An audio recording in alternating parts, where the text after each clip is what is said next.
أعوذ بالله من الشيطان الرجيم. بسم الله الرحمن الرحيم. إذا وقعت الواقعة ليس لوقعتها كاذبة خافضة رافعة إذا رجت الأرض رجا وبست الجبال بسا فكانت هباء منبثا وكنتم أزواجا ثلاثة فأصحاب الميمنة ما أصحاب الميمنة وأصحاب المشأمة ما أصحاب المشأمة والسابقون السابقون أولئك المقربون في جنات النعيم ثلة من الأولين وقليل من الآخرين على سرر موضونة متكئين عليها متقابلين يطوف عليهم ولدان مخلدون بأكواب وأباريق وكأس من معين لا يصدعون عنها ولا ينزفون وفاكهة مما يتخيرون ولحم طير مما يشتهون وحور عين كأمثال اللؤلؤ المكنون جزاء بما كانوا يعملون لا يسمعون فيها لغوا ولا تأثيما إلا قيلا سلاما سلاما وأصحاب اليمين ما أصحاب اليمين في سدر مخضود وطلح منضود وظل ممدود وماء مسكوب وفاكهة كثيرة لا مقطوعة ولا ممنوعة وفرش مرفوعة إنا أنشأناهن إنشاء فجعلناهن أبكارا عربا أترابا لأصحاب اليمين ثلة من الأولين وثلة من الآخرين وأصحاب الشمال ما أصحاب الشمال في سموم وحميم وظل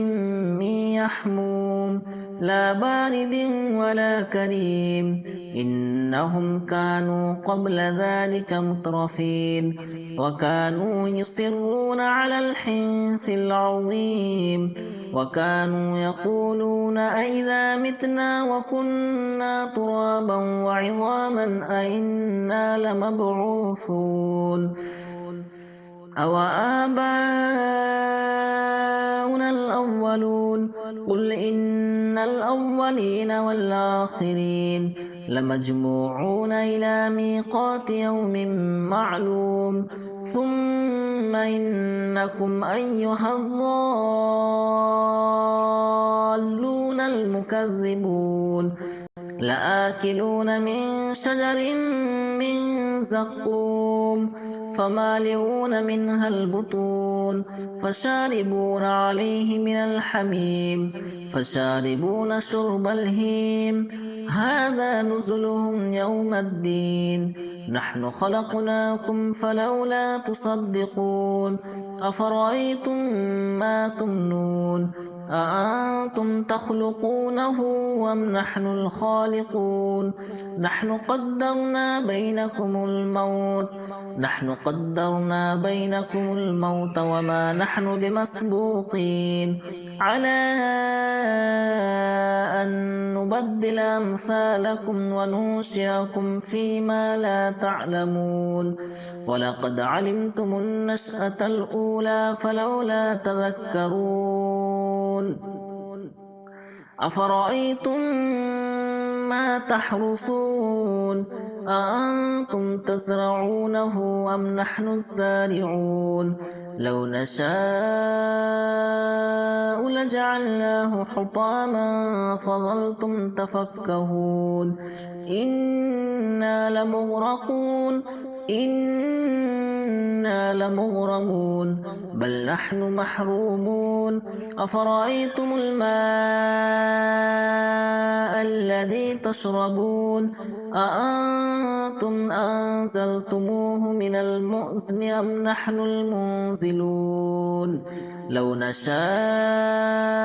جعلناه أجاجا فلولا تشكرون أفرأيتم النار التي تورون أأنتم أنشأتم شجرتها أم نحن المنشئون نحن جعلناها تذكرة ومتاعا للمقوين فسبح باسم ربك العظيم فلا أقسم بمواقع النجوم وإنه لقسم لو تعلمون عظيم إنه لقرآن كريم في كتاب مكنون لا يمسه إلا المطهرون تنزيل من رب العالمين أفبهذا الحديث أنتم مدهنون وتجعلون رزقكم أنكم تكذبون فلولا إذا بلغت الحلقوم وأنتم حينئذ تنظرون ونحن أقرب إليه منكم ولكن لا تبصرون فلولا إن كنتم غير مدينين ترجعونها إن كنتم صادقين فأما إن كان من المقربين فروح وريحان وجنة نعيم وأما إن كان من أصحاب اليمين فسلام لك من أصحاب اليمين وأما إن كان من أصحاب اليمين فسلام لك من أصحاب اليمين وأما إن كان من المكذبين الضالين فنزل من حميم وتصلية جحيم إن هذا لهو حق اليقين فسبح باسم ربك العظيم